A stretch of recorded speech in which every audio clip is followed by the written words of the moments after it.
सदियों से लोगों को जीवन का सही मतलब, उद्देश्य और कर्म का ज्ञान देकर अपने जीवन में उन्हें सही राह दिखाने में सफल रहा है। आपको जिंदगी में जो कुछ भी चाहिए या आपकी जो भी समस्या है, आप श्रीमद् भगवत गीता की ये 30 बातें ठीक से सुन समझ लीजिए। आपकी हर इच्छा पूरी होगी, हर मुश्किल आसान होगी और आपका हर दुख दूर होगा।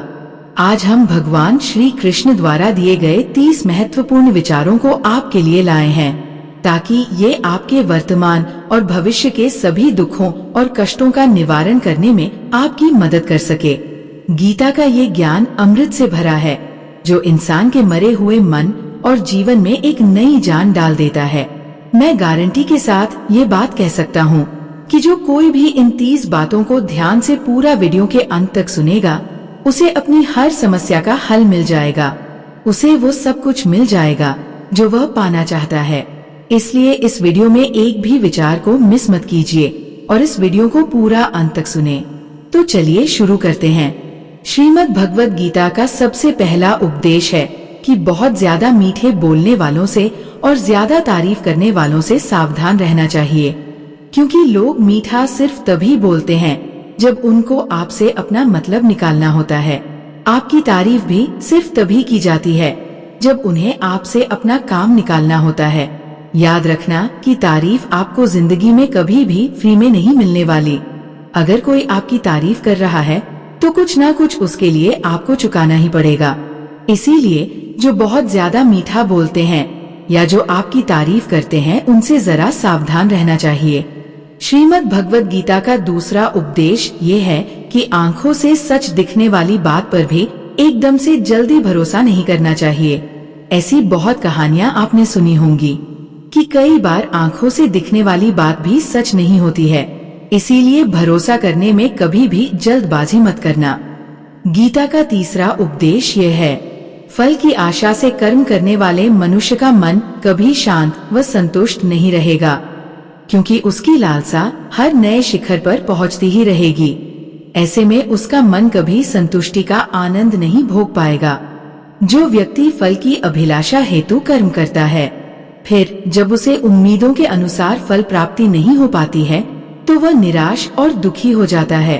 भगवान श्री कृष्ण अर्जुन से कहते हैं, तुम स्वयं को मुझ में समर्पित कर दो, ईश्वर पर भरोसा रखो और निस्वार्थ, निश्चल, निष्पाप और निष्पक्ष होकर बिना फल की अभिलाषा के कर्म करते जाओ। तुम्हारा जीवन सुख और संतुष्टि से भर जाएगा। देखना, दुख कभी तुम्हें छू नहीं पाएगा और मोक्ष की प्राप्ति हो जाएगी। बार बार जन्म लेने वाले अनंत इच्छाएं मनुष्य को अपनी इंद्रियों का गुलाम बना देती है। जब हम दूसरों की चुगली करते हैं तो हमें उसके भाग्य में मिलने वाले दुखों और कष्टों को भी भोगना पड़ जाता है। किसी के प्रति बुरी भावना रखना, बुरा सोचना, ईर्ष्या करना, बुरा बोलना, अपने धर्म और कर्तव्य का पालन न करने वाले कभी मोक्ष प्राप्त नहीं कर सकते। कर्म अच्छा हुआ तो फल अवश्य मिलेगा और कर्म बुरा हुआ तो दंड भी अवश्य मिलेगा। मैं भूत का, वर्तमान और भविष्य में होने वाली प्रत्येक घटना के हर परिणाम को देख सकता हूँ। इसलिए परिणाम की चिंता छोड़कर अपने कर्म को निरंतर करते रहो। कर्म अच्छा हो या बुरा, वे तब तक पीछा नहीं छोड़ते जब तक वो कर्म करने वाले को फल की प्राप्ति नहीं हो जाती। यानी जब तक कर्म करने वाला अपने कर्म के परिणामों को पूर्ण रूप से भोग न ले। समय से पहले और भाग्य से अधिक कभी कुछ उसको नहीं मिल पाता। सामान्य मनुष्य सदैव सर्वश्रेष्ठ मनुष्यों को देखकर, उन्हीं के आदर्शों पर चलकर उन्हीं के जैसा बनने का प्रयास करते हैं। संसार तुम्हें वैसा ही देखेगा जिस मानसिक दृष्टि से तुम संसार को देखते हो। बुरी आदतें, बुरी चीजें और बाहरी सुंदरता के प्रति मनुष्य तब आकर्षित होता है जब वह अपनी इंद्रियों का गुलाम हो जाता है। जिस प्रकार जलते हुए छोटे से दिए की रोशनी से प्रचंड अंधकार भी समाप्त हो जाता है, उसी प्रकार जब आप मन में मौजूद अज्ञानता से भरे अंधकार रूपी कमरे में सकारात्मक सोच का तेल डालकर ज्ञान का प्रकाश उजागर करेंगे, तो अज्ञानता रूपी समक्ष अंधकार स्वतः ही समाप्त हो जाता है। श्रीमद् भगवत गीता का चौथा उपदेश ये है कि लोगों में अपना सहारा ढूंढना छोड़ दो। सबसे बड़ी आपके मन की यही कमजोरी होती है कि आप दूसरों में सहारा ढूंढते हैं। और यही चीज आपको कमजोर बनाती है। यही चीज आपका खुद पर विश्वास खत्म कर देती है। जो लोग सोचते हैं ना कि ये तो मेरा सहारा है, ये तो मुश्किल वक्त में मुझे काम आएगा, वही लोग मुश्किल वक्त में सबसे ज्यादा दुखी और अकेले पड़ जाते हैं। आप सिर्फ ईश्वर को अपना सहारा बनाओ। देखना, जब भी कोई मुश्किल आएगी ना, वह किसी ना किसी को आपकी मदद के लिए भेज ही देंगे। दुनिया को सहारा मत बनाओ। जो खुद अपने लिए सहारा ढूंढ रहे हैं, वह आपका सहारा कैसे बनेंगे? तो अपना सहारा दुनिया को नहीं, ईश्वर को बनाना चाहिए। गीता की 5वीं शिक्षा यह है कि क्रोध मनुष्य का सर्वनाश कर देता है। क्रोधी इंसान का कोई मित्र ही नहीं होता। हर इंसान उससे दूर भागता है, उसके सारे रिश्ते समाप्त हो जाते हैं। जो इंसान अपनी क्रोध को नहीं संभाल सकता, वह जिंदगी में कुछ भी संभाल नहीं सकता। श्रीमद् भगवत गीता का 6ठा उपदेश ये है, ईश्वर पर भरोसा रखकर दिल से उन्हें याद करोगे तो वो अवश्य किसी ना किसी रूप में आकर आपकी मदद जरूर करेंगे। ईश्वर आपकी सुनता है या नहीं, यह आपके श्रद्धा, विश्वास और आस्था पर निर्भर करता है। किसी का भला करके कभी एहसान न जताएं, अन्यथा वह कर्म शून्य के समान हो जाता है और मिलने वाला यश बेकार हो जाता है। ये सोच करके कभी अभिमान नहीं करना चाहिए कि हमने तो कितने लोगों या जीवों की मदद की है, क्योंकि करने वाला तो स्वयं ईश्वर होते हैं। आप तो मात्र एक जरिया है, कठपुतली है। क्रोध करना व्यर्थ है। यदि क्रोध में आकर आप प्रतिक्रिया दे रहे हैं, तो इसका अर्थ है आपको ईश्वर के बनाए कानून यानी कि कर्म पर भरोसा ही नहीं है। मन की शंकाओं को कभी जन्म ना दो।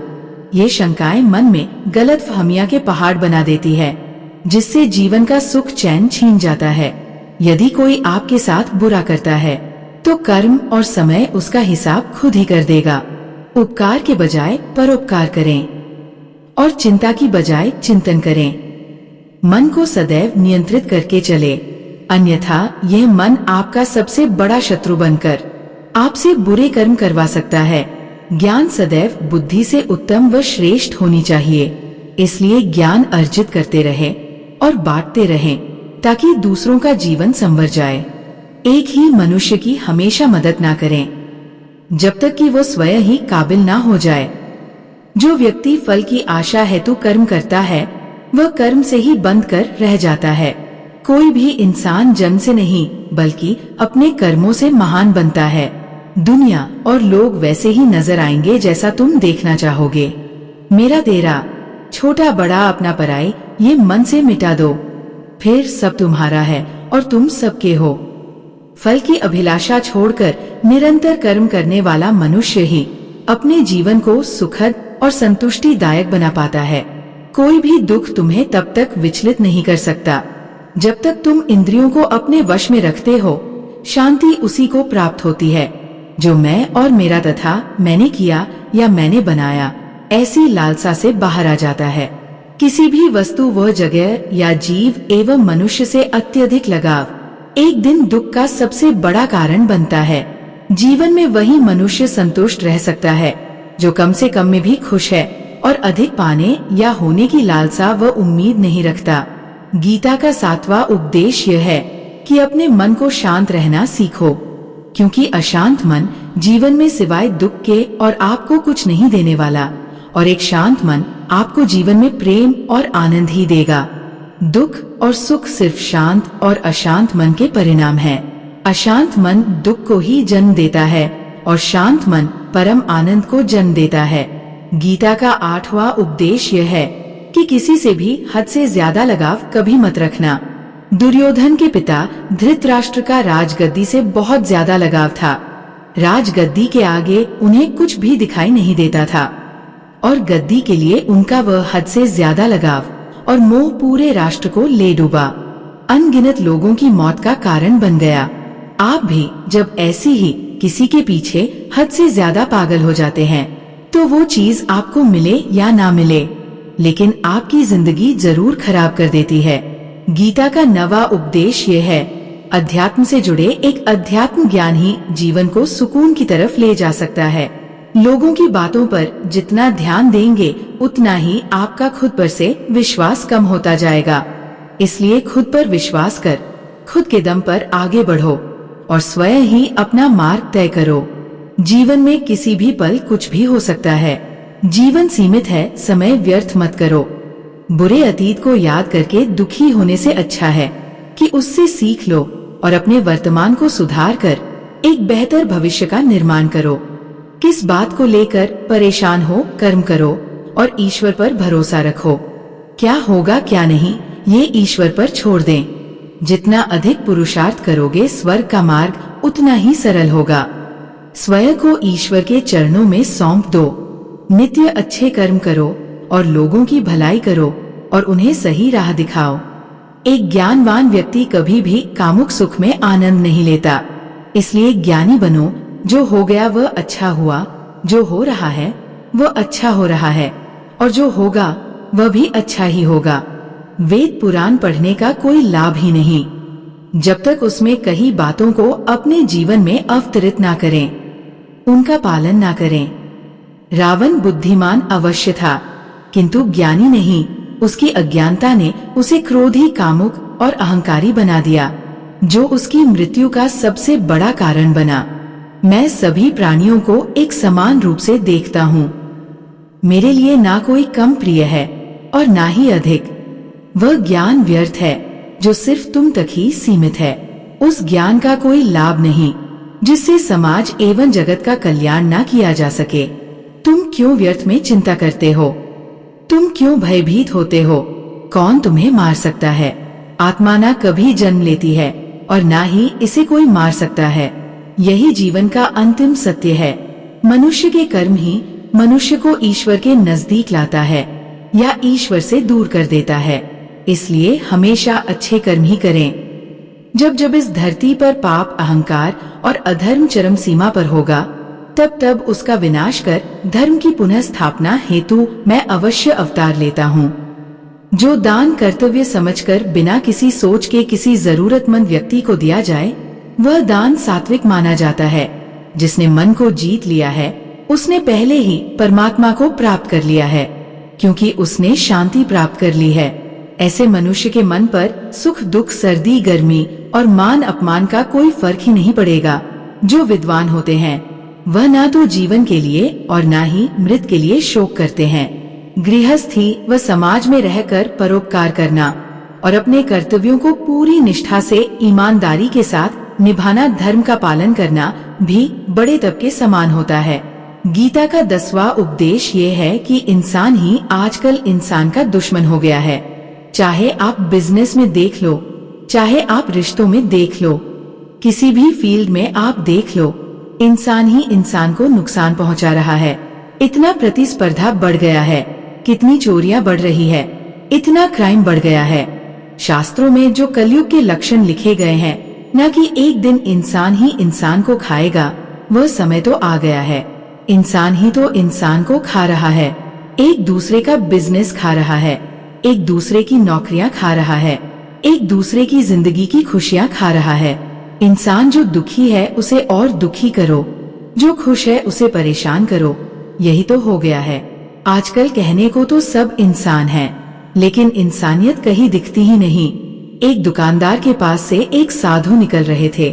उसने उस सेठ से कहा कि मुझे एक गिलास पानी पिला दीजिए, बहुत प्यास लगी है, बहुत दूर से पैदल चलकर आया हूँ, मेरे प्राण निकल रहे हैं। तो सेठ बोला कि अभी आदमी नहीं है, आदमी आ जाए तो आपको पानी दे दिया जाएगा।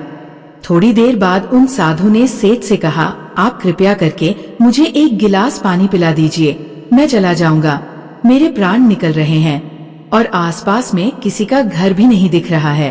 तो उस सेठ ने कहा, मैंने कहा ना कि आदमी आने वाला है, वह आ जाए तो आपको पानी मिल जाएगा। फिर वो साधु उस सेठ से कहने लगे कि तुम खुद ही आदमी क्यों नहीं बन जाते, थोड़ी देर के लिए तुम ही आदमी बन जाओ। आजकल यही हो गया है, यहाँ कोई आदमी बनने को तैयार ही नहीं है। बस लोग एक दूसरे को नोचने में लगे हैं, एक दूसरे का फायदा उठाने में लगे हैं। इसीलिए ही कलयुग को मतलबी युग कहा जाता है कि लोग सिर्फ और सिर्फ एक दूसरे से अपने मतलब से ही जुड़े हुए हैं। गीता का 11वां उपदेश ये है कि जिंदगी में कभी भी खुद को किसी का जरूरतमंद मत बनाओ। क्योंकि जब तक आप किसी के जरूरतमंद नहीं होते तब तक आपको कोई दुख नहीं पहुंचा सकता, कोई आपका फायदा नहीं उठा सकता। जिस इंसान के आप जरूरतमंद हो जाओगे वह आपका लाभ उठाना शुरू कर देता है। जिस दिन आपने अपने जीवन को किसी का जरूरतमंद बना दिया उसी दिन से आपको उसकी गुलामी करनी पड़ती है। औरों की तो छोड़ो, जो लोग अपने नौकरों के, काम वाली बाइयों के जरूरतमंद हो जाते हैं तो उनका सब कुछ सहना शुरू कर देते हैं, क्योंकि उन्हें पता होता है कि आपका काम उनके बिना चल ही नहीं पाएगा और आप खुद से उतना काम कर नहीं पाएंगे और दूसरा कोई आपको मिल नहीं रहा तो उनका आपको परेशान करना शुरू हो जाता है। लेकिन जब उन्हें ये समझ आता है कि आप अपना काम खुद कर सकते हैं तो आपको दूसरे 1000 ऑप्शन मिल सकते हैं, तो वह चुपचाप अपना काम करेंगे। अब अगर आप कोई ऐसी नौकरी करते हैं जहां आपके बॉस के गलत होते हुए भी आप उसका टॉर्चर सहते रहते हैं, तो आपको पता होता है कि आप उसके जरूरतमंद हैं और वह उसका पूरा फायदा लेता है। और जिस घर परिवार में आप रहते हैं, अगर वहाँ भी आप किसी के जरूरतमंद हैं तो वह आपको पूरा चूस लेता है, क्योंकि वहाँ आप 24 घंटे रहते हैं कहीं और जा ही नहीं सकते और वह आपके सर पर चढ़ के नाचेगा। वह इंसान और आपको पूरी तरह से अपने कंट्रोल में रखेगा। लोगों को बहुत मजा आता है अपने से कमजोर इंसान को अपने कंट्रोल में रखने में। आप चाहे हजारों के लिए अच्छा करो, चाहे हर वह काम करो जिससे उन्हें खुशी मिले, पर ऐसे लोग आपकी गर्दन को दबा के रखते हैं। आप में अगर कुछ प्रतिभा है तो आपके पंख ही काट दिए जाएंगे। हर वह कोशिश की जाएगी आपके साथ जिससे आप जिंदगी में कभी आगे ही ना बढ़ पाओ। आपका किसी का जरूरतमंद होना मर जाने से भी बदतर होता है। जरूरतमंद आपको गुलाम बनाकर रख देती है। आपने कभी गौर किया कि आपकी जिंदगी वही लोग खराब करते हैं जिनके आप जरूरतमंद हो जाते हैं। आपका सारा दुख वहीं से आता है जिसके आप जरूरतमंद होते हैं। जरूरतमंद सिर्फ शरीर या काम की नहीं होती, सबसे बड़ी जरूरतमंद मन की होती है कि जिंदगी में कोई हमें चाहिए। हमें संभालने के लिए नहीं तो हम खुश नहीं रह पाएंगे। अकेलापन लोगों से झेला नहीं जाता है। फिर कई बार आप ऐसे लोगों से जुड़ जाते हैं जो आपकी इस मन की जरूरतमंदी का पूरा फायदा उठाते हैं। आप उनसे रिश्ता इसीलिए जोड़ते हैं ताकि आपकी जिंदगी में थोड़ी खुशी आए, और वह लोग आपको खून के आंसू रुलाते हैं, आपकी पूरी जिंदगी नर्क बना देते हैं। याद रखना, एक बात, माँ बाप के अलावा ऐसा दुनिया में आज तक कोई पैदा नहीं हुआ है कि आप जिसके जरूरतमंद हो और वह आपका फायदा न उठाए। इसीलिए जिंदगी में कभी भी खुद को किसी का जरूरतमंद मत बनाना। गीता का 12वां उपदेश ये है, असफलता के डर से दोबारा प्रयास न करने वाला मनुष्य जीवन में बड़ी कामयाबी कभी प्राप्त ही नहीं कर सकता। क्रोध से भ्रम पैदा होता है, भ्रम से बुद्धि व्यग्र होती है, जब बुद्धि व्यग्र हो जाती है तब तर्क नष्ट हो जाता है, और जब तर्क नष्ट हो जाता है तब व्यक्ति का नाश हो जाता है। बड़ी कामयाबी एक ऐसे ताले में बंद होती है जो 5 चाबियां से खुलती है। सकारात्मक सोच, एकाग्रता, सच्ची लगन, दृढ़ संकल्प और निरंतर प्रयास, निष्पक्ष और निस्वार्थ भाव से कर्म किए बिना मोक्ष की उम्मीद करना बेकार है। जब भी मनुष्य स्वयं के इंद्रियों के अधीन हो जाता है तो वासना, आलस और लालच जैसी बुरी आदतें मन पर सवार हो जाती है। लक्ष्य प्राप्त करने के लिए हमें कर्म में पूर्ण रूप से समर्पण अति आवश्यक है। इसके लिए धन की लालसा मन से निकालकर अपने कर्म पर केंद्रित होना चाहिए। कर्म को लेकर श्री कृष्ण जी कहते हैं, हे अर्जुन, तुम कर्म करने के अधिकारी हो, न कि उससे मिलने वाले फल के आते बिना फल की आशा किए। जब कर्म करोगे तभी तुम फल की प्राप्ति के पात्र कहलाओगे। क्रोध सोचने की ताकत को हर लेता है, जिस वजह से सही फैसला ले पाना कठिन हो जाता है। यदि आप कर्म फल प्राप्ति की लालसा व लालच हेतु कर रहे हैं तो कर्म कभी आपकी उम्मीदों के अनुसार प्राप्त नहीं होगा। बुरे कर्म से पीछा छुड़ाने का सबसे बेहतर तरीका है, मन में अच्छे विचारों को आने दो और सकारात्मकता से सोचो। मनुष्य का मन परिवर्तनशील है। हमारे सोचने का तरीका और आदतें वैसे ही बनेंगी जिस तरह से लोग और माहौल में हम अधिक समय बिता रहे होंगे। मनुष्य जीवन में वही करता है, जो भी वह देखता है, सुनता है, समझता है। जो व्यक्ति किसी अच्छे कर्म को करते हुए उसे ही अपना सौभाग्य और पुरस्कार मानता है, तो ऐसे व्यक्ति को कर्मफल उम्मीदों से कहीं अधिक मिल जाता है। बड़े लक्ष्यों के निर्माण और सपनों को सच करने के लिए सबसे पहले आपको कल्पनाकारी बनना होगा। गीता का 13वां उपदेश यह है कि जिस रिश्ते में मर्यादा टूट जाती है वहाँ सिर्फ सर्वनाश ही होता है। कोई आपसे बड़ा है या छोटा है, अगर वो रिश्तों में अपनी मर्यादाओं को तोड़ देगा तो वह रिश्ता कभी नहीं टिक सकता। रिश्ता सिर्फ तभी चलता है जब दो लोग एक दूसरे की इज्जत करते हैं, कदर करते हैं और कभी अपनी लिमिट क्रॉस नहीं करते हैं। जिस रिश्ते में कोई लिमिट नहीं है, एक दूसरे की इज्जत नहीं है, वह रिश्ता आज नहीं तो कल खत्म ही हो जाता है। गीता का 14वां उपदेश ये है कि जिस रिश्ते में मर्यादाएं टूट जाती है वहाँ सिर्फ सर्वनाश ही होता है। कोई आपसे बड़ा है या छोटा है, अगर वह रिश्तों में अपनी मर्यादाओं को तोड़ देगा तो वह रिश्ता कभी नहीं टिक सकता। रिश्ता सिर्फ तभी चलता है जब दो लोग एक दूसरे की इज्जत करते हैं, कदर करते हैं और कभी अपनी लिमिट क्रॉस नहीं करते हैं। जिस रिश्ते में कोई लिमिट नहीं है, एक दूसरे की इज्जत नहीं है, वह रिश्ता आज नहीं तो कल खत्म ही हो जाता है। गीता का 15वां उपदेश यह है, जो आपके मुंह पर अपनापन दिखाए, आपकी पीठ पीछे आपको नुकसान पहुंचाए, ऐसे लोगों से दूर ही रहना। चाणक्य ने कहा है कि ऐसे लोग उस घड़े की तरह होते हैं जिसके मुंह में तो अमृत लगा है लेकिन जिसके भीतर जहर भरा हुआ होता है। आप जिसे अमृत समझकर पी जाते हैं, वास्तविकता में वह जहर ही होता है। तो ऐसे लोगों को जहर की तरह छोड़ देना चाहिए, जो अपनेपन का दिखावा करें और पीछे से हमेशा आपको नुकसान पहुंचाए। गीता का 16वां उपदेश ये है कि अपनी खुशी और अपना दुख हर किसी के आगे जाहिर नहीं करना चाहिए, क्योंकि लोग आपकी खुशी पर नजर लगा देते हैं और आपके दुख में आपकी हंसी उड़ाने लगते हैं। आपकी खुशी से कोई खुश नहीं होता, लोगों को जलन होती है। हर आंसू आंख में लाया ना करो, हर जख्म सबको दिखाया ना करो। यहाँ लोग हाथ में नमक लिए फिरते हैं, इसलिए अपना हर दर्द सबको दिखाया ना करो। लोग तो बैठे ही है दुखी इंसान को और दुखी करने, और जो खुश है उसको तकलीफ पहुँचाने के लिए। अपनी मन की हालत अपने तक ही रखो, सिर्फ उसे बताओ जिससे उसे समझने की समझ हो। गीता का 17वां उपदेश ये है कि जीवन में कई बार नया शुरू करने के लिए पुराने को पूरी तरह से मिटाना पड़ता है। श्री कृष्ण से कुंती ने पूछा था कि हे कृष्ण, क्यों तुमने इतना बड़ा महायुद्ध करवा दिया? तो श्री कृष्ण ने बोला कि अधर्म बहुत बढ़ गया था और इस अधर्म का पूरी तरह से नाश करने के लिए, एक नए युग को लाने के लिए पुराने का सर्वनाश करना बहुत जरूरी होता है। जब कोई महल पूरी तरह से भंगार हो जाती है, बहुत पुरानी हो जाती है, तो उसे पूरी तरह से तोड़कर फिर से नव निर्माण होता है। ऐसे ही आपके जीवन में भी आपको कुछ नया करना है, तो पुराने को पूरी तरह से मिटाना होगा। गीता का 18वां उपदेश ये है कि जब भी जिंदगी में खुद को अकेला महसूस करो, तब इस सच्चाई को ठीक से समझ लेना कि आप दुनिया में अकेले ही आए थे और अकेले ही जाओगे। वास्तविकता में यहाँ कोई आपका अपना नहीं है। एक दिन तो जो माँ बाप हमें जन्म देते हैं, वह भी हमें अकेला छोड़ के चले जाते हैं, तो औरों से तो उम्मीद ही क्या करना। यदि कोई आपका साथ छोड़ दे तो याद रखना कि वह ईश्वर सदा आपके साथ है, वह कभी आपका साथ नहीं छोड़ता।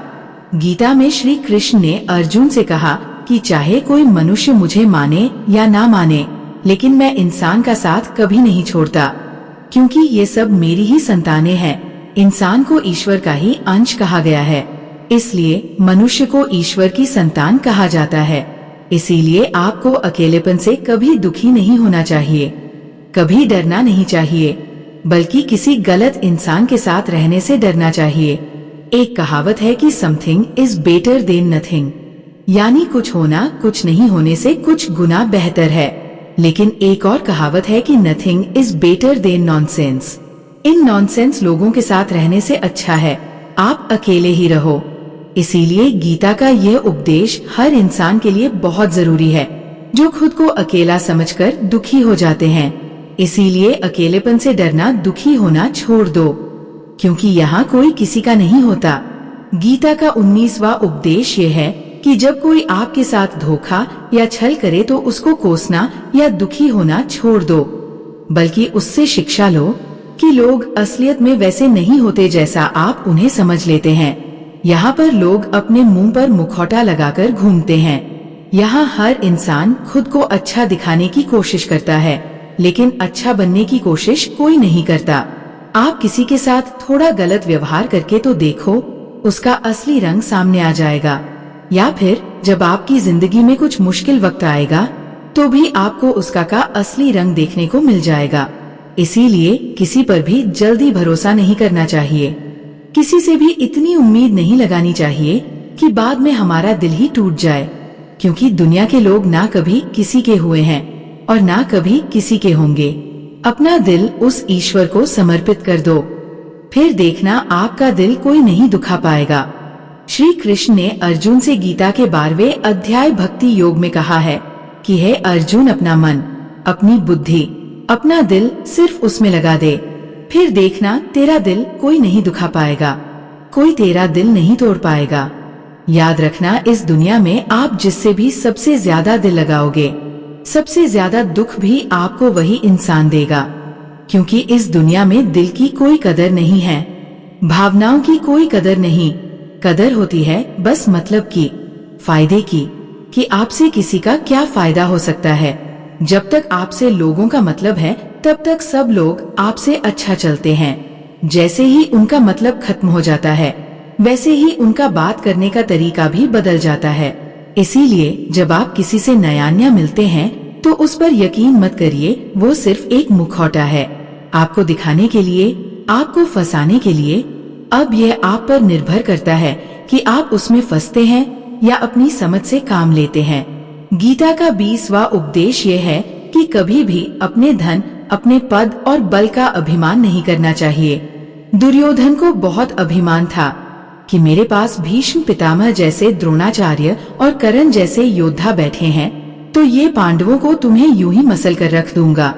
अपने धन का अभिमान था, अपने पद और शक्ति का अभिमान था, लेकिन वह अभिमान ही एक दिन उसके सर्वनाश का कारण बना। जो लोग अपने पैसे के अहंकार में या शक्ति के अहंकार में दूसरों को नीचा दिखाते हैं, दूसरों को चोट पहुंचाते हैं, एक दिन उनकी वही गलती उनका सर्वनाश कर देती है। इसलिए जीवन में आप चाहे कितने भी सफल हो जाएं, कितने भी बड़े इंसान हो जाएं, लेकिन उसका अभिमान दूसरों को कभी मत दिखाना। गीता का 21वां उपदेश ये है। श्री कृष्णा अर्जुन से कहते हैं कि हे अर्जुन, मृत्यु जीवन का अटल सत्य है, जिसे कुछ समय के लिए टाला तो जा सकता है, किंतु झूठा साबित नहीं किया जा सकता। और यह शरीर तो किराए के घर की भांति है, जहाँ हम कुछ समय के मेहमान हैं। शरीर नश्वर है, किंतु आत्मा अमर है। जो होना है उसे कोई टाल नहीं सकता, और जो होना ही नहीं है उसके बारे में शोक व चिंता करके स्वयं की परेशानियां बढ़ाने के ही समान है। जो भी जन्म लेता है उसकी मृत्यु निश्चित है, और मरने वाले का जन्म निश्चित है। इसलिए जो अटल है उसके विषय में तुमको शोक नहीं करना चाहिए। सच्चाई से कभी दूर नहीं भागा जा सकता है, इसलिए सत्य को स्वीकार कर लेने में ही हमारी समझदारी है। झूठ को जानबूझकर सत्य मानकर जीना ही बहुत बड़ी गलतफहमी कहलाती है। स्वयं की व्यक्तिगत सोच गलतफहमियां को भी जन्म दे सकती है, इसलिए स्वयं की व्यक्तिगत सोच को दूसरों पर कभी नहीं थोपना चाहिए। वासना, क्रोध और लालच ये नरक के 3 द्वार होते हैं। बिना मोक्ष के जन्म मरण के चक्र से छुटकारा नहीं पाया जा सकता। जिस प्रकार अग्नि सोने को परखती है, उसी प्रकार संकट वीर पुरुषों को परखते हैं। मनुष्य का सबसे बड़ा और सबसे पहला शत्रु या मित्र उसका मन ही होता है। एक और हद से अधिक इच्छाएं जीवन का सुकून छीन लेती है। बिना किसी पुरुषार्थ के आप अच्छे फल व सकारात्मक परिणाम की कामना ही नहीं कर सकते। यदि आप धर्म के मार्ग पर चलते हैं तो परिणाम की चिंता किए बिना अपने धर्म का निडरता से पालन करें। गीता का 22वां उपदेश ये है कि जहाँ आपके लिए प्रेम और इज्जत नहीं है वहाँ कभी मत जाओ। महाभारत का युद्ध शुरू होने से पहले श्री कृष्ण हस्तिनापुर गए थे। पांडवों की तरफ से जब श्री कृष्ण शांति प्रस्ताव लेकर के आते हैं, तब शकुनी ने दुर्योधन से कहा यह कृष्ण बड़ा मायावी है, अगर ये हमारे पक्ष में आ जाए तो समझ लो पांडव हार ही गए। तो इसकी सेवा कर, इसको अपने घर आने का निमंत्रण भेजो, इसे खुश करो। जब श्री कृष्ण हस्तिनापुर पहुँचे तो दुर्योधन ने उन्हें अपने घर आने के लिए कहा और श्री कृष्ण से कहा, आप मेरे घर में रहिए, मेरा आतिथ्य स्वीकार कीजिए, मेरे घर में भोजन कीजिए। तो श्री कृष्ण ने दुर्योधन से कहा कि दुर्योधन, इंसान को किसी के घर तभी भोजन करना चाहिए, तभी जाना चाहिए, या तो उससे बहुत प्रेम हो या तो हमारे जीवन में कोई बहुत बड़ी आपत्ति आ गई हो। अब ना तो मेरी जिंदगी में कोई आपत्ति आई है और ना ही तुम्हारा मुझसे कोई प्रेम है, तो तुम्हारे घर तो मैं कभी नहीं आऊंगा। तुम मुझे अपने घर बुला रहे हो सिर्फ और सिर्फ अपना मतलब पूरा करने के लिए, और मतलबी लोगों के घर कभी नहीं जाना चाहिए। इसीलिए इससे हमको ये शिक्षा मिलती है कि जिसके दिल में आपके लिए प्रेम नहीं, इज्जत नहीं, वहाँ आपको कभी नहीं रहना चाहिए। आपको सिर्फ उसी जगह रहना चाहिए जहाँ आपकी कदर हो, आपको इज्जत मिले और जहाँ आपको प्रेम मिले। गीता का 23वां उपदेश ये है कि मूर्ख और दुष्ट लोगों को कभी ज्ञान नहीं देना चाहिए, इससे उनके अहंकार को चोट लग है और वह आपके लिए मन में वैर भाव लेकर बैठ जाते हैं और वक्त आने पर आपको ही नुकसान पहुंचाते हैं। मनुष्य जीवन बहुत दुर्लभ है, इसे व्यर्थ ना जाने दो। जीवन में ऐसे कर्म करो जो आने वाले मानव जाति के लिए प्रेरणा स्रोत बन सके। श्री कृष्ण अर्जुन से कहते हैं कि हे अर्जुन, जो जीवन के मूल्य को जानता हो वह मनुष्य अपने जीवन का मूल्य निर्धारित कर जीवन को एक बड़ा लक्ष्य प्रदान कर पाता है। स्वयं के लिए सर्वश्रेष्ठ बने। आपका मूल्य समझकर दुनिया एक दिन आपका सम्मान करेगी। जीवन ना तो भविष्य में है ना अतीत में, जीवन तो इसी क्षण में है, इसलिए वर्तमान को खुश होकर जियो। श्री कृष्ण अर्जुन से कहते हैं कि हे अर्जुन, तुम्हारे तथा मेरे अनेक जन्म हो चुके हैं, मुझे तो वह सब जन्म याद है, लेकिन तुम्हें नहीं। खुद को जीवन के योग्य बनाना ही सफलता और सुख का एकमात्र मार्ग है। ईश्वर आपके जीवन को सुधारने संवारने हेतु अनेक कर्म करने के मौके देता है, किंतु मनुष्य अपनी इंद्रियों के अधीन रहकर उन मौकों का सही लाभ नहीं उठा पाता है। अच्छे कर्म करने के मौके कभी ना छोड़े, कर्म करो। फल की लालसा छोड़कर कर्म करने वाला मनुष्य ही अपने जीवन को सफल बना पाता है। बुरे कर्मों के बाद जिंदगी भर कितने भी अच्छे कर्म कर लो, किंतु बुरे कर्मों का फल अवश्य ही मिलकर रहेगा। श्री कृष्ण अर्जुन से कहते हैं, हे अर्जुन, एक सच्चा योगी अपने कर्म फल की इच्छा किए बिना कर्म को धर्म समझकर पूरी निष्ठा से करता है। जो मनुष्य ना तो कर्म फल की इच्छा करता है और ना ही कर्म फलों से घृणा करता है, वह सन्यासी जाना जाता है। जीवन में किसी भी मुकाम को प्राप्त किया जा सकता है जब मनुष्य अपने मन पर नियंत्रण और खुद पर विश्वास रखकर आगे बढ़े, तो निर्बलता अवश्य ईश्वर देता है, किंतु मर्यादा मनुष्य का मन ही निर्मित करता है। गीता का 24वां उपदेश ये है, आप चाहे कितने भी अच्छे हो, लेकिन अगर बुरे लोगों के साथ रहोगे तो आपका भी वही हाल होगा जो बुरे लोगों का होता है। भीष्म पितामह एक ब्रह्मचारी थे, धर्मात्मा थे, लेकिन वो अधर्म के पक्ष में खड़े हो गए। द्रोणाचार्य भी एक ब्राह्मण थे, लेकिन वो अधर्म के पक्ष में खड़े हो गए, तो अंत में उनका वही हाल हुआ जो एक अधर्मी इंसान का होता है। उनको मृत्यु के समय भयानक पीड़ा का सामना करना पड़ा। इसीलिए गलत संग में कभी नहीं रहना चाहिए, क्योंकि कई बार आपको उनके संग में रहने की वजह से उनके ही कर्मों की सजा मिलने लगती है। फिर आपको समझ नहीं आता कि मैंने तो कुछ किया भी नहीं, मैं तो खाली उनके साथ रहता हूँ, मुझे दुख क्यों मिला। बुरे लोगों का संग आपकी जिंदगी में कभी खुशी नहीं लाएगा, इसलिए हमेशा अच्छे संग में रहना चाहिए। गीता का 25वां उपदेश यह है कि जो दूसरों के साथ छल करता है उसका अंत बहुत बुरा होता है। दुर्योधन का मामा शकुनी और दुर्योधन ने पांडवों के साथ जीवन भर छल किया, पथ पथ पर उन्हें धोखा दिया, कभी ईमानदारी से उनके साथ नहीं चला, और उसका परिणाम दुर्योधन को ये मिला कि उनके दल का हर एक बड़ा योद्धा छल के द्वारा ही मारा गया, क्योंकि दुर्योधन ने जैसा कर्म किया था उसको वैसा ही फल मिला। सारा जीवन उसने छल किया तो अंत में उसकी खुद की मृत्यु भी एक छल से ही हुई थी। इसीलिए कोई अगर खुद को बहुत ज्यादा चालाक समझता है कि दूसरे को धोखा दे दिया, दूसरे को बेवकूफ बना दिया, एक दिन कोई आएगा उसकी जिंदगी में भी तो उसको ही धोखा देगा। क्योंकि कर्मा सबके चेहरे याद रखता है, जो जैसा कर्म करता है उसको वैसा फल जरूर मिलता है। गीता का 26वां उपदेश ये है कि जीवन में जब भी कोई मुश्किल आए तो हिम्मत मत हारो, बस थोड़ा धीरज रखो। जो लोग मुश्किल वक्त में खुद को थोड़ा संभाल कर धीरज रखते हैं वह हर मुश्किल को आसानी से पार कर जाते हैं। एक राजा अपने गुरु जी के पास गया और उसने गुरु जी से जाकर बोला कि वैसे तो राज्य में हर प्रकार की खुशहाली है, पर वक्त का कोई भरोसा नहीं है।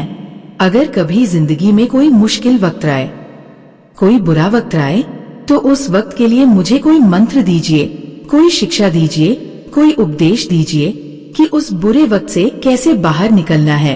तो गुरुजी ने उसे एक ताबीज बांध कर दे दिया और राजा से कहा कि इस ताबीज में मैंने एक एक मंत्र लिख कर रखा है। जब तुम्हारी जिंदगी में बहुत बुरा वक्त आए और तुम्हें लगे कि इससे बुरा तो अब कुछ हो ही नहीं सकता, उस समय पर ये ताबीज खोल के तुम इस मंत्र को पढ़ लेना, तुम्हारे अंदर बहुत शक्ति आ जाएगी। और एक दिन ऐसा हुआ भी कि उस राजा के राज्य पर किसी दूसरे राजा ने आक्रमण कर दिया और इस राजा की ऐसी स्थिति हुई कि उसे अपना राज्य छोड़कर, पूरे शहर को छोड़कर अपने कुछ लोगों के साथ भागना पड़ा। उस समय पर राजा बहुत दुखी था और विचार करने लगा कि गुरुजी ने मुझे ताबीज दिया था कि जब जिंदगी में बहुत बुरा वक्त आए तब उसे खोलकर पढ़ना, और इसके अंदर जो मंत्र लिखा हुआ है वह मेरे अंदर शक्ति भर देगा। राजा ने विचार किया कि इससे बुरा वक्त और क्या हो सकता है। उसने गुरुजी का दिया हुआ वह ताबीज खोला और उसके अंदर लिखा हुआ था कि ये वक्त भी गुजर ही जाएगा। इस वचन को पढ़कर राजा के मन में एक शक्ति आई, विश्वास जगा कि ये जो बुरा वक्त है ये भी टिकने वाला नहीं है, ये भी निकल ही जाएगा। इसलिए मुझे हिम्मत नहीं हारना चाहिए, वापस से अपनी सेना खड़ी करनी है। और उस राजा ने वापस अपने सैनिकों को जमा करके अपनी सेना को खड़ा किया और उस राजा पर हमला करके अपना राजा वापस प्राप्त किया। तो जिंदगी में स्थिति चाहे कितनी भी बुरी क्यों ना हो, वो हमेशा के लिए नहीं रहने वाली, वह भी एक दिन गुजर जाएगी। वक्त चाहे कैसा भी हो, एक दिन जरूर बदल जाएगा। हमारी जिंदगी में न जाने कितनी बार दुख आए, कितनी बार मुश्किल वक्त आया, लेकिन हम हर बार निकल जाते हैं। ऐसे ही आपकी की जिंदगी में जब कोई मुश्किल वक्त आए, बुरा वक्त आए, तो मन में ये विश्वास रखना कि ये वक्त भी एक दिन गुजर ही जाएगा। इसलिए अपनी हिम्मत मत हारो।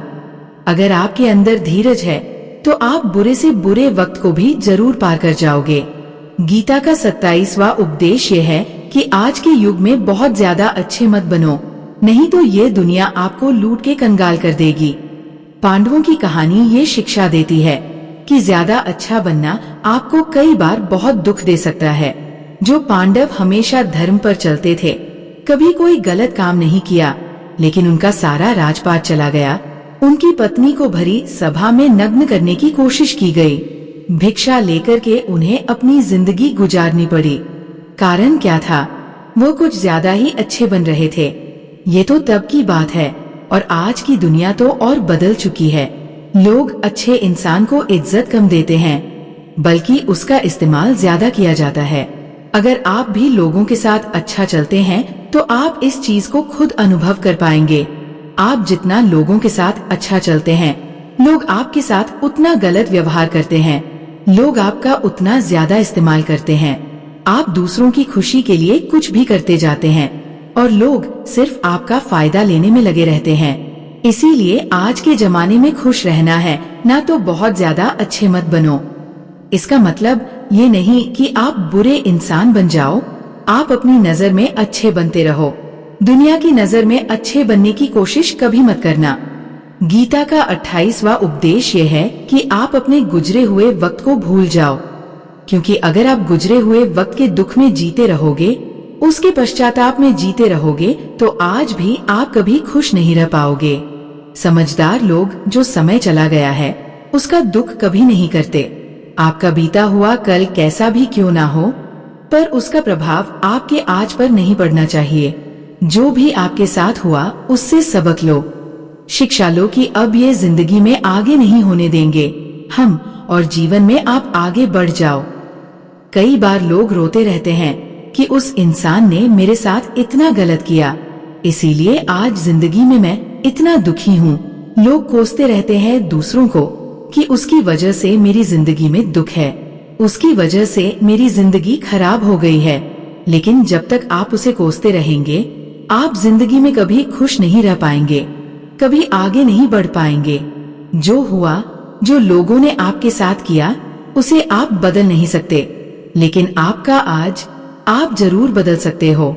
कल के दुख से छूटना चाहते हो तो कल में नहीं, आज में जीना शुरू करो। आपको ऐसा एक भी इंसान नहीं मिलेगा जो अपने कल में जीता हो और प्रसन्न रहता हो।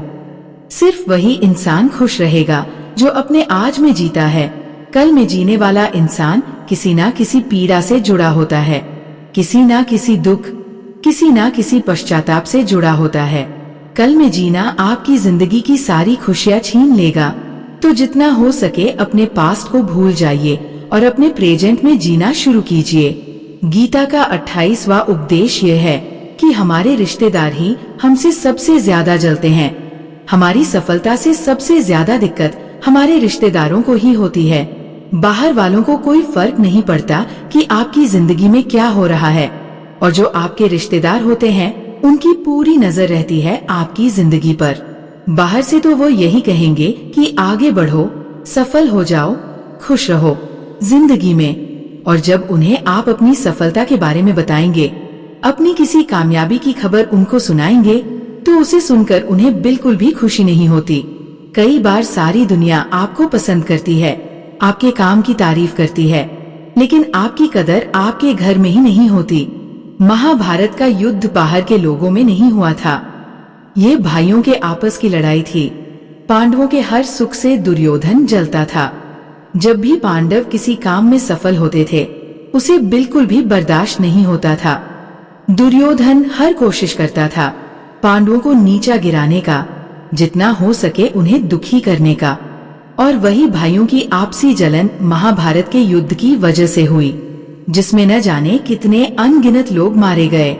बाहर वाले को क्या फर्क पड़ता है कि आप कैसी जिंदगी जीते हैं, लेकिन ये जो रिश्तेदार होते हैं, ये जो करीबी लोग होते हैं, मजाल जो इन्हें आपकी खुशी बर्दाश्त हो जाए, सबसे खतरनाक होते हैं ये लोग। क्योंकि ये बाहर से बहुत मीठा चलते हैं, आपको अच्छे अच्छे शब्द कहते हैं, लेकिन आपके पीठ पीछे ये आपसे जरा भी खुश नहीं होते। तो इसीलिए किसी को भी अपना समझने से पहले आप ये जरूर चेक कर लें कि वो सच में आपका अपना है या सिर्फ अपनेपन का दिखावा हो रहा है। गीता का 29वां उपदेश यह है कि जो इंसान आपको बार बार चोट पहुंचाए, उसे कभी माफ नहीं करना चाहिए। युधिष्ठिर ने दुर्योधन को बार बार माफ किया और उसका परिणाम ये हुआ कि उन्हें अपनी जिंदगी में बहुत बड़े दुखों का सामना करना पड़ा।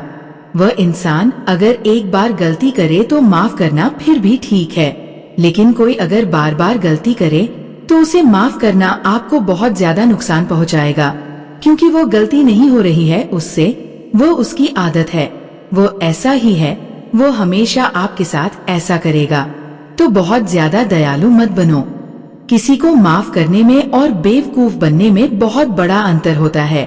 किसी को अगर एक बार आप माफ भी कर रहे हो तो उस इंसान से आप जरूर सावधान रहना। कहते हैं आजमाए हुए को फिर आजमाना मिट्टी मुंह में डालने के बराबर होता है। जिससे धोखा खाया है, जिससे आपको तकलीफ मिली है, उस पर भरोसा गलती से भी मत करना।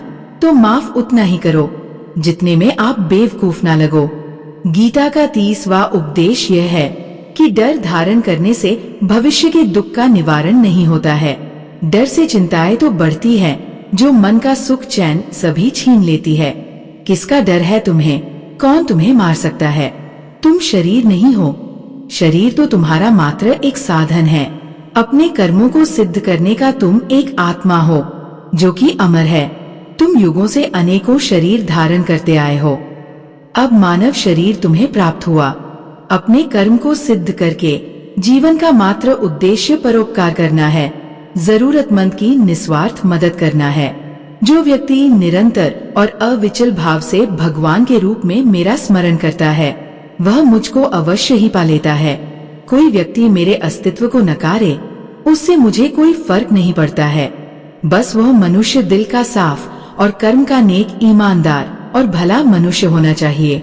मैं श्रद्धा भाव का भूखा हूँ। अगर कोई प्रेम और भक्ति के साथ मुझे पत्र, फूल, फल या जल प्रदान करता है तो मैं उसे स्वीकार करता हूँ। अन्यथा 56 भोग भी मेरे लिए तुच्छ है। निस्वार्थ भाव से किसी की मदद करना, सेवा समझकर दान पुण्य करना, निष्पक्ष होकर निर्णय करना, कर्म करना, ये तमाम कर्म मेरी भक्ति करने के समान ही है। ऐसे मनुष्य मुझे अति प्रिय होते हैं। प्रेम उसी से करो जो आपके प्रेम के लायक हो। जिसे आपके प्रेम की कदर नहीं, उससे जितना दूर रहो उतना अच्छा होता है। आजकल लोग कहते हैं कि सबसे ज्यादा पीड़ा प्रेम देता है। लोगों ने प्रेम जैसी पवित्र चीज को गंदा कर दिया है, मजाक बना दिया है। सबसे ज्यादा लोग एक दूसरे को प्रेम और भरोसे के नाम पर ही लूटते हैं। अगर आपका किसी से प्रेम नहीं है तो वह आपकी भावनाओं को चोट पहुंचा ही नहीं सकता, संबंध चाहे जो भी हो। हद से ज्यादा किसी से प्रेम करोगे और अगर वह उसके लायक नहीं तो सिवाय दुख के और कुछ नहीं मिलेगा। वास्तविकता में प्रेम पीड़ा नहीं देता, बल्कि ऐसे इंसान से प्रेम करना पीड़ा देता है। जिसे आपके प्रेम की कद्र नहीं है तो प्रेम सिर्फ उसी इंसान से करो जिसे आपके प्रेम की कदर है। जहां आपको ये एहसास हो जाए कि आपके प्रेम की, आपकी भावनाओं की कदर तक नहीं है, वहां से आप कृपया करके खुद को दूर ही रखें। दोस्तों, अगर आपने भगवान श्री कृष्ण द्वारा दिए गए इन विचारों से कुछ भी सीखा हो तो कमेंट में जय श्री राधे कृष्ण अवश्य लिख दीजिए और वीडियो को लाइक करके चैनल को सब्सक्राइब कर लीजिए और इस वीडियो को अपने प्रिय लोगों के साथ अवश्य शेयर कीजिए। धन्यवाद। जय श्री राधे कृष्णा।